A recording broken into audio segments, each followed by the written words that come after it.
Good afternoon, everyone, and welcome to the last of our presentations to mark Mental Health Awareness Week. Thank you so much to Tracy for organising such a fantastic programme of events.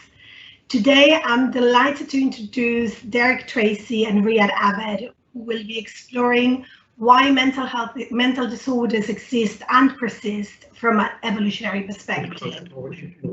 Derek Tracy is a consultant psychiatrist and clinical director at Oxley's NHS Foundation Trust in London and senior lecturer at King's and University College London.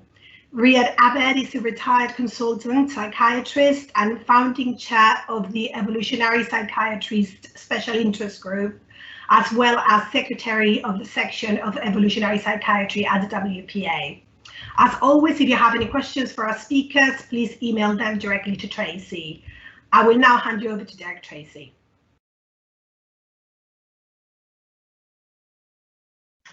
Hi, I'm Derek Tracy. I've already been introduced about the things I do.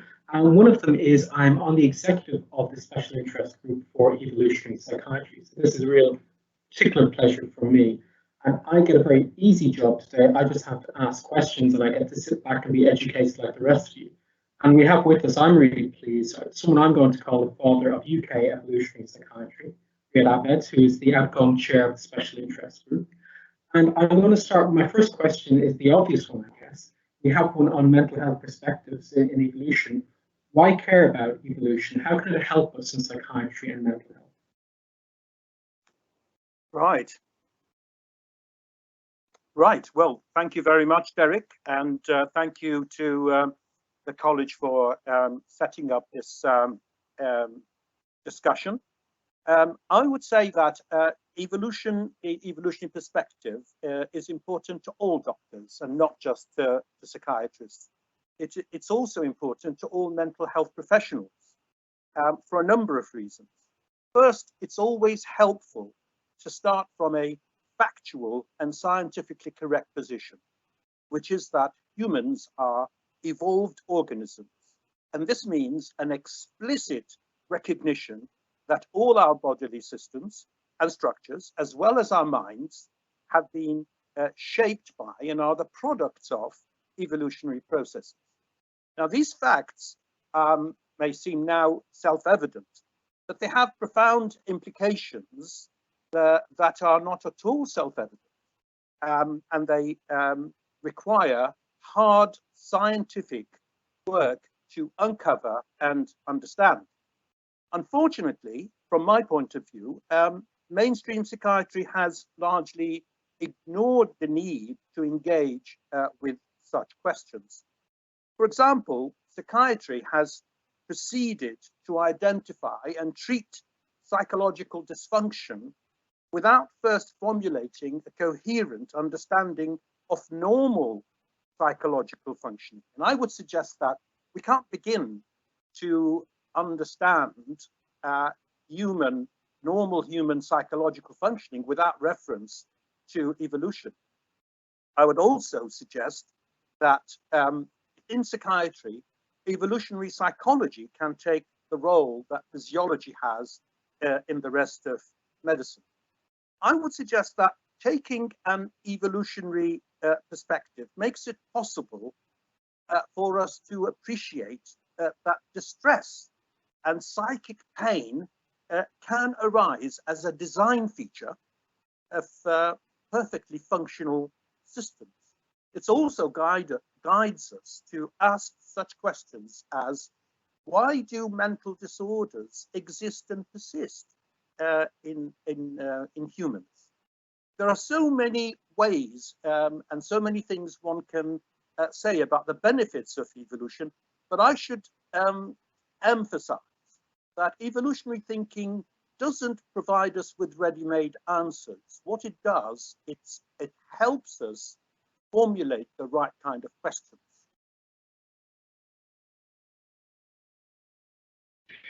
That's really interesting. And I sometimes wonder why we struggle with this from a mental health point of view. I think most scientifically minded people quite readily accept evolutionary theory for physical health.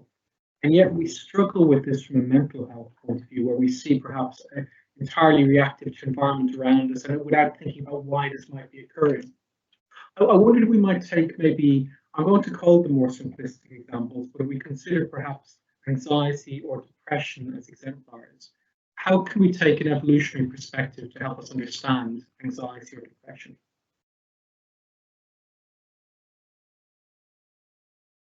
Yes, certainly. But before I answer that, I just wish to back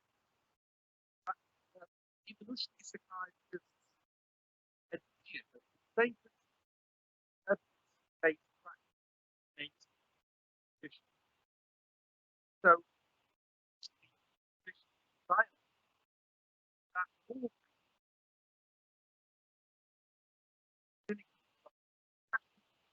other methods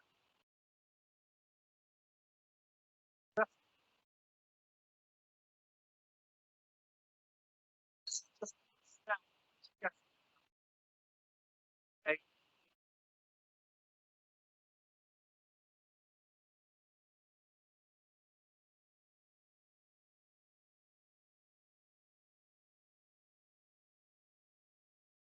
answer. Sorry, I'm sorry, Riadh, can you hear me at the moment? I can. I think we lost a small bit of sound there. I'm terribly sorry not to take you back. This is the joy of modern technology. Can I just get you to go back a little bit again to the as exemplars and why, or how we might use evolutionary thinking to understand the why with anxiety and depression? Your voice is breaking up a bit, Derek. So I couldn't clearly hear your question.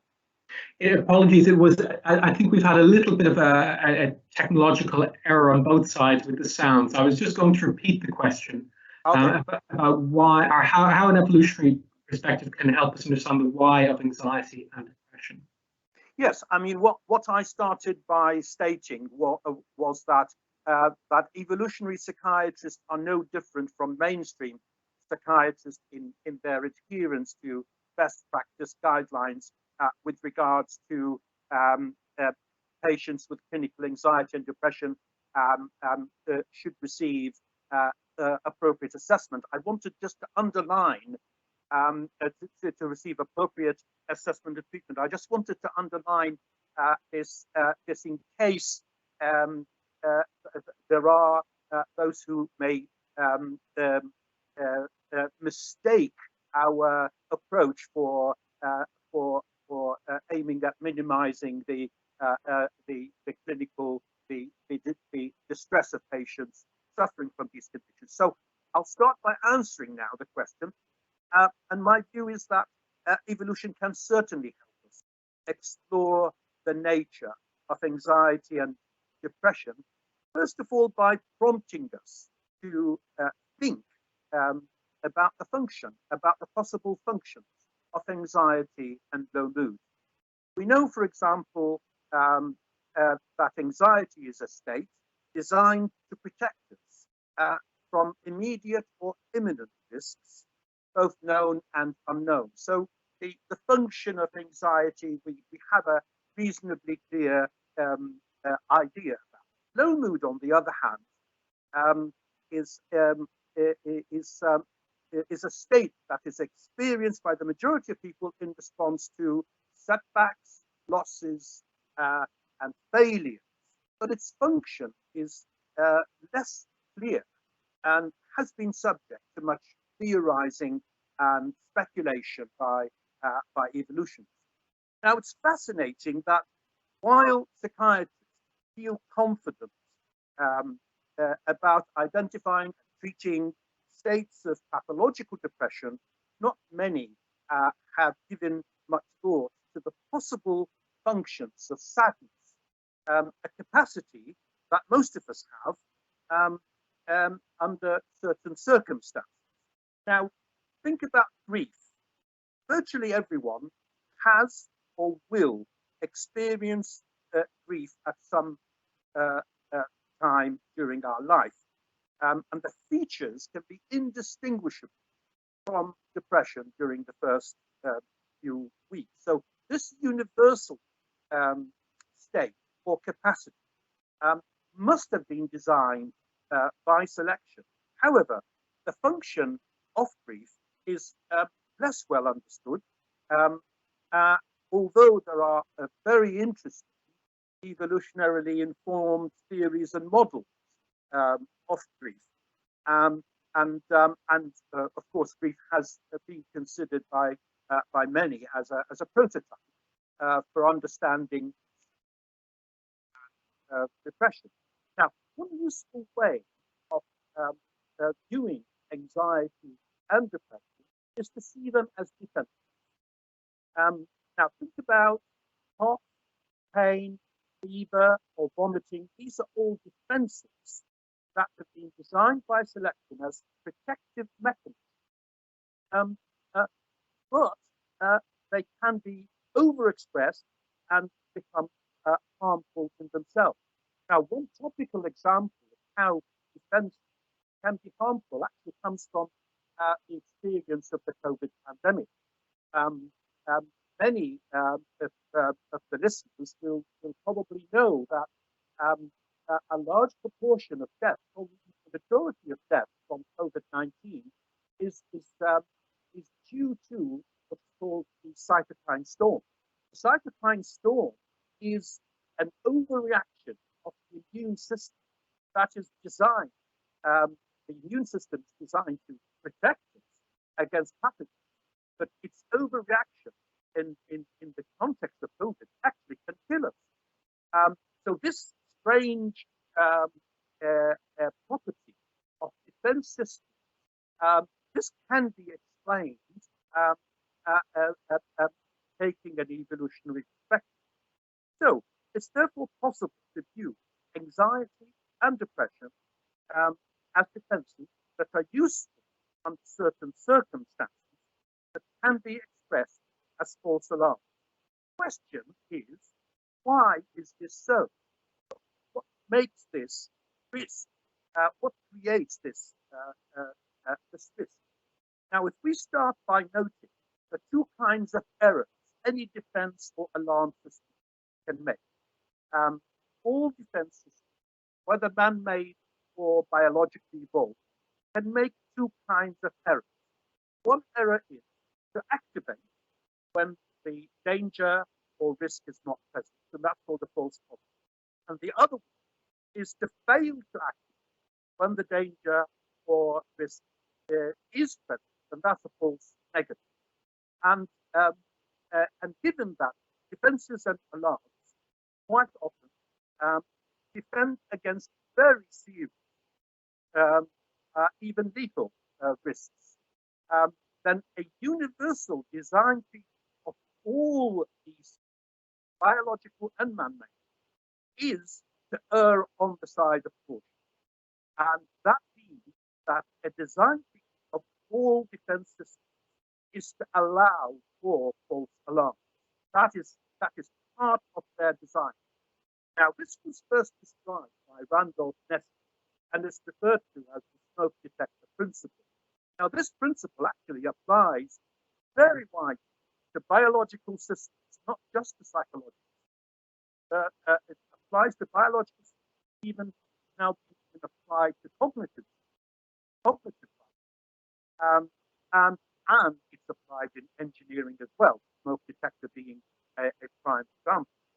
Now, so the argument then goes that evolution has designed our anxiety and mood systems to allow for many false alarms, because that led to a greater survival and reproductive success of those best such systems compared to others. Now, this may not be a recipe for a tranquil and blissful life, but in the currency of evolution, survival and reproductive success is all that counts. So those humans who had relaxed, laid back, and sluggish anxiety systems are not likely to be our ancestors. They're more likely to have ended up dead, being before being able to pass on their laid back genes down the generation. Similarly, those who were oblivious to life's setbacks and persisted in pursuing failed strategies are likely to have fared badly compared to those who experienced loneliness that prompted them to stop, rethink, reappraise, and possibly make painful changes to their life strategy. So this is one way to explain why anxiety and depression are so prevalent and why they persist in humans. But of course, the story is the evolutionary story or formulation for anxiety and depression have many more layers. But this is just to give an idea about how evolutionary thinking has. Thank you. That's really helpful. And in my experience, people will often buy into the model with anxiety and depression. They can see the model as you've described it. But what often gets thrown back at us, I find, is psychosis, and where people struggle about this from an evolutionary perspective. And I've found it tends to occur on a couple of fronts. So the first is the age of onset. So people will say that this is quite debilitating at a young age, where people might historically be starting families, having children. That's not the type of age we want something to occur if it's going to persist in a gene pool. And the second will be the quick answer about, well, what's the evolutionary advantage of hearing voices or of having scary thoughts? What's your answer to that when we think about psychosis from an evolutionary point of view? Yes.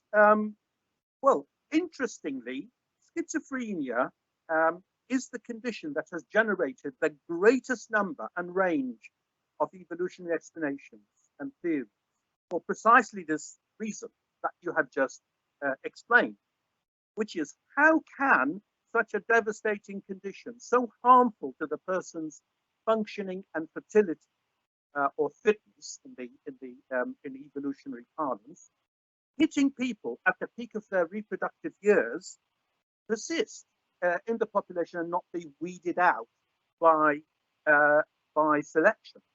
Now, I just would like just to stop for a moment and just pause to note that this question itself can only be conceived of if we take an evolutionary perspective. Because if we just simply take a descriptive approach to mental disorder, then this kind of puzzle will not arise. There would be no such thing as any meaning to the decline in fitness and so forth. And actually, I would note that much of psychiatry is descriptive, which then loses the bigger picture. Once you place psychopathology, human psychopathology, within the wider framework of evolutionary biology, such questions as what you have posed now pops out, and we could see that within the wider context of evolutionary biology. So this question demonstrates one of the benefits of evolutionary thinking. So to deal with that question, there are a number of evolutionary models that can explain the persistence of mental disorders similar to schizophrenia. We need to remember first that evolution works on average and cannot and does not achieve perfection. The reason for this is that once a trait produces reproductive success in the majority of individuals who possess that trait, then if a minority happen to suffer because of aberrations in that system, the trait will still persist because of its benefit to the majority. The evolutionary process is blind and oblivious to the aberrations that happen to a minority when the majority benefit from a trait or system. this particular principle is the basis for the argument that was put forward as a theory, an evolutionary theory for schizophrenia by Tim Crow, who proposed that schizophrenia is the price humans pay for language. Now, what that theory suggests is that the neurobiological system that produces language in humans and is so and contributes so massively to the reproductive success of those who bear this system can become aberrant in a small minority of individuals, and that aberration or that dysfunction in the neurobiological system of language can produce conditions such as schizophrenia. Now, that is one approach that explains attempts to explain the persistence of schizophrenia. Another model is called the cliff edge model, and this occurs when the fitness peak of a trait. If we imagine a trait that increases and with its increase it increases fitness along the slope, and then at the peak there is a precipitous decline, so that the trait might increase with benefits to fitness, but then a tiny step near the peak would lead to a breakdown of functioning. This is a model, the cliff edge model. This was proposed by Randolph-Nesse as an explanation for psychosis and also of schizophrenia. Now you could see that these two models, the cliff edge and Tim Crow's theory, actually can be complementary and can coexist, and can explain. There are plausible explanations for the persistence of schizophrenia.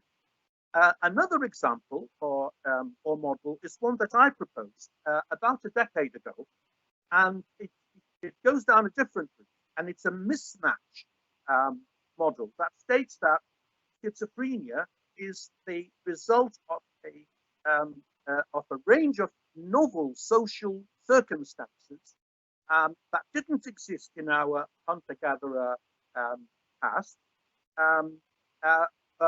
which interacts with certain traits that were hidden or not harmful in our hunter-gatherer ancestors, and include the circumstances include living amongst many strangers, and also having abnormally low levels of contact with kin during critical periods of development. This mismatch model I called the outgroup intolerance hypothesis, and can explain a whole range of observations that include, for instance, the differences in incidence and prevalence of schizophrenia in different populations, as well as the high risk of schizophrenia in migrants, both first and second generations, as well as in city dwellers and those who live in neighborhoods with low density own ethnic and racial group, as well as among disadvantaged racial minorities in a given population.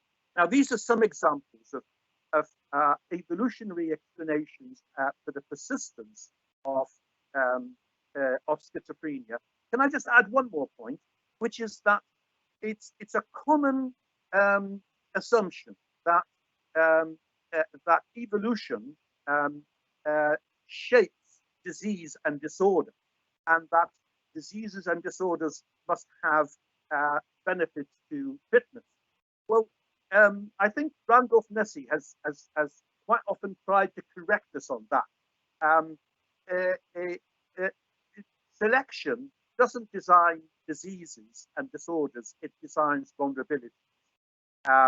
And so the vulnerabilities arise from traits that are actually beneficial, but the vulnerabilities are not necessarily designed. In fact, by and large, they're not. And this takes me back to a word you used earlier. You used simplistic and minimizing, I think, and that's often, I think, thrown against evolutionary theories as being simplistic. But I wonder again if it's the other way around, that we ask unduly simplistic questions.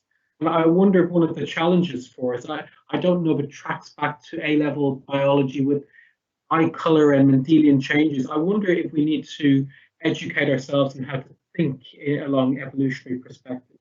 Because I think maybe psychosis illustrates that, where it's, people want a simplistic yes, no, what's the benefit? And it's about asking the right question and understanding evolutionary processes. Yes, I fully agree, which is why you know, we in the evolutionary psychiatry special interest group, we advocate that evolutionary biology should become a basic science for psychiatry, and actually I would say basic science for the whole of medicine, because to formulate the right questions, we need to have learned the basics of evolutionary biology, because otherwise we will be asking questions such as, what is the benefit of schizophrenia, for instance, rather than what are the vulnerabilities that create you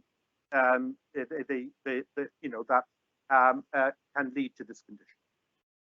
And so that leads really nicely to me to perhaps our final question of the session. It goes back to the beginning about why you care about this. And having gone through it, to me, I'm a convert, so I'm convinced by it. How do we take it forward? Because to me, two key issues came up. One is the importance of it for psychiatrists in terms of thinking about mental health. But the second thing that comes across is it actually is quite complex. It's thinking about how we might integrate that into a syllabus for our trainees, for us as qualified consultants. Because I think a problem is that, again, we often want perhaps simplistic approaches. What should we do going forward as a college, as a profession? Well, again, this is something that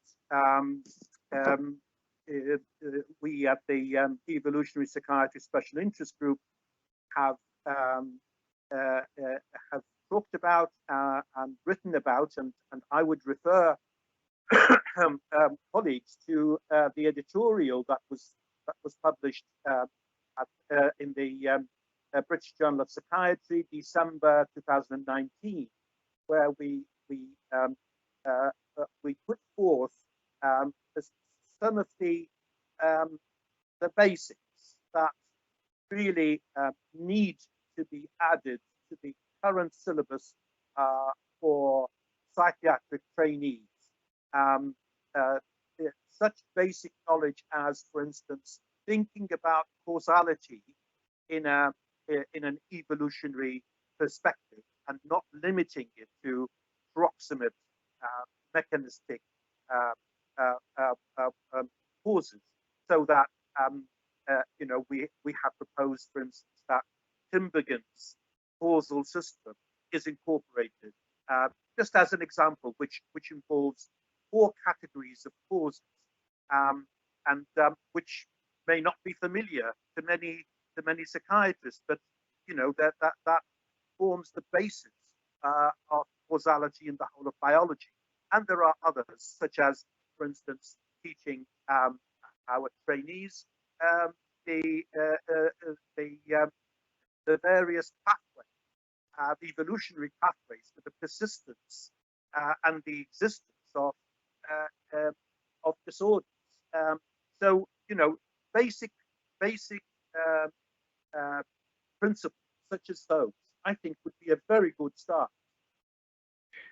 And if we could, I guess we'll finish up in a moment or so. I'm going to push you. I think I know the answer to this question. We've recommended the editorial, which of course I would support and endorse. If people wanted to read further on this, so from my point of view, I like some quite older anthropology, and I love Chris Stringer's work, and Robin Dunbar I admire a lot too. Who would you recommend for people to read? Which work would you recommend they look into? Well, there is a book that was published by the co-founder of the whole evolutionary medicine movement, Randolph Nesse, that was published 2019, and it's called Good Reasons for Bad Feelings. It's aimed at a wide audience or readership. It's not limited even to clinicians or academics, but I think it would be an extremely useful addition to any psychiatrist wanting to know a bit about evolution. It summarizes a massive amount of literature in one place. There are other more maybe larger texts that one can look at, more aimed at clinicians and academics that I can recommend. But a good starting point will be Randolph Nesse's book. And of course, I guess that's an opportunity to remind psychiatrists to join the special interest group too. Indeed. We welcome not only psychiatrists, but of course we are primarily a group of psychiatrists, but we welcome all mental health professionals and academics of all disciplines actually into our SIG. We are a truly multi-professional and multidisciplinary group. Well, thank you so much for that. I know details of the SIG are available on the college website, but it's a pleasure as always for me to talk to you, and I hope that's been really interesting for people to hear. Thank you very much. Thank you.